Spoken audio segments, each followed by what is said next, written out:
네, 안녕하세요. 은진 팀장입니다.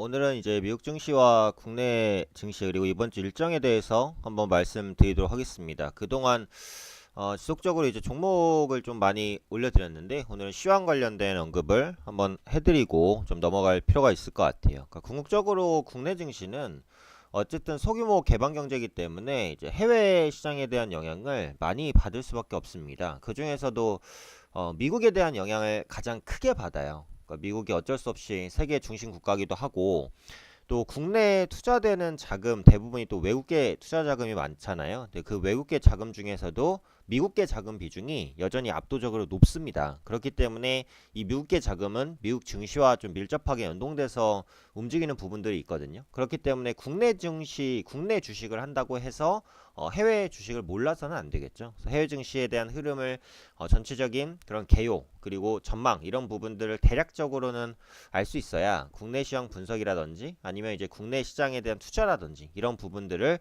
조금 더 잘 할 수 있게 됩니다. 그래서 오늘 이제 그런 부분 간단히 좀 말씀을 드리겠는데요. 우선 다우지수입니다. 다우지수를 보시면은 과거와는 완전히 달라요. 그러니까 몇 년 전만 해도 뭐 2017년 볼까요?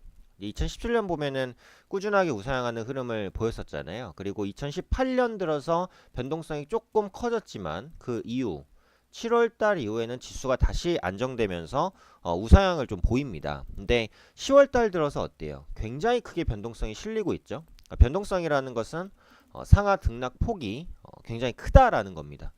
그러니까 지금 미국 증시 같은 경우에도 뭐 한국도 마찬가지지만 그 미중 무역 분쟁에 대한 우려감이 좀 지속되고 있고요. 얼마 전부터 이제 미국 증시의 악재로 되고 있는 게 경제 지표 부진이에요.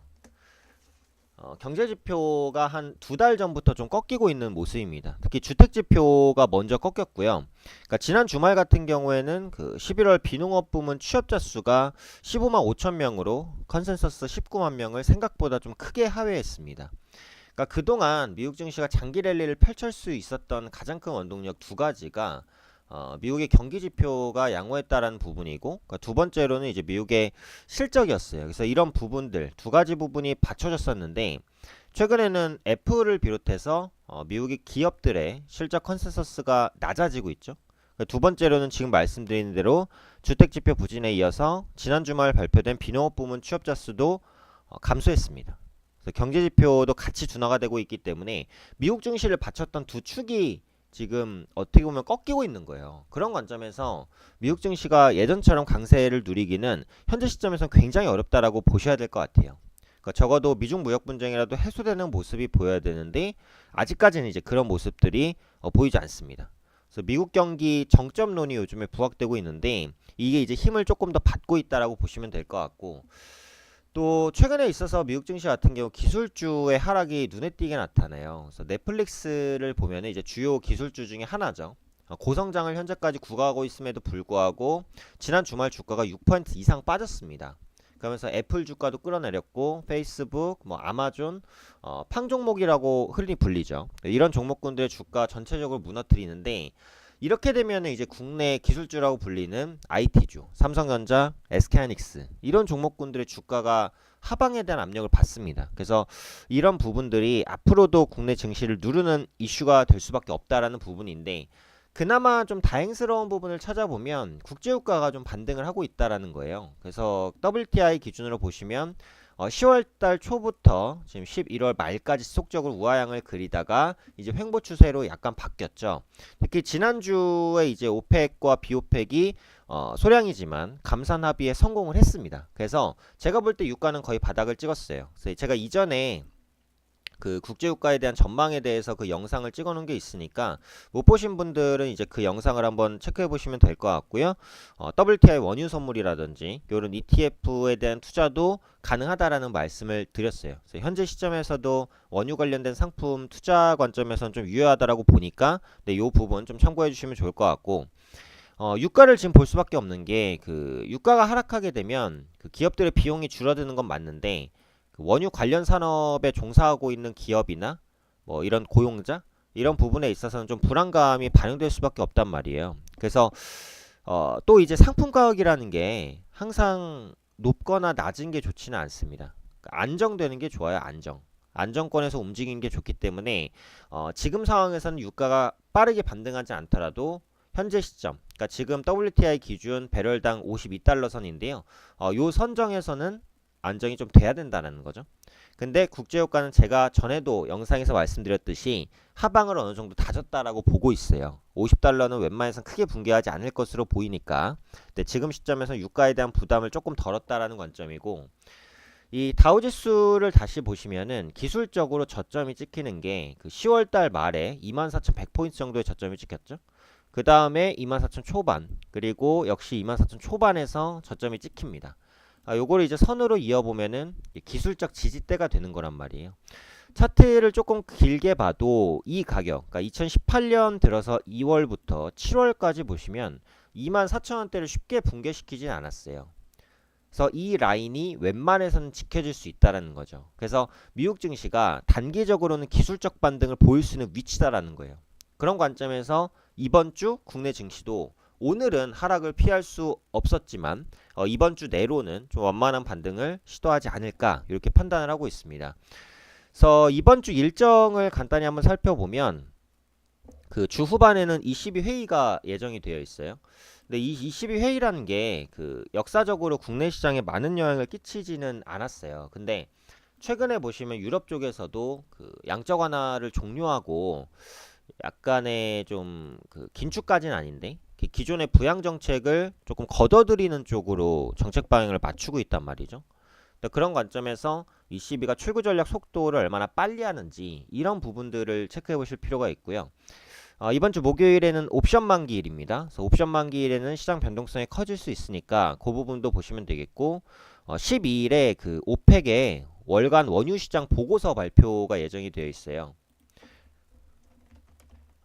이것도 이제 기존에는 그렇게 이슈가 됐었던 부분은 아닌데 앞서 언급드린 대로 최근에 유가가 시장에 미친 영향이 워낙에 커요. 그러다 보니까 보고서에서 어떤 언급이 나오는지 그리고 원유 전망이라든지 이런 부분에 따라서 국제유가가 추가 반등을 시도할 수 있고 그러면 시장 역시도 반등할 수 있기 때문에 이런 부분들 체크해 보시면 좋을 것 같고요.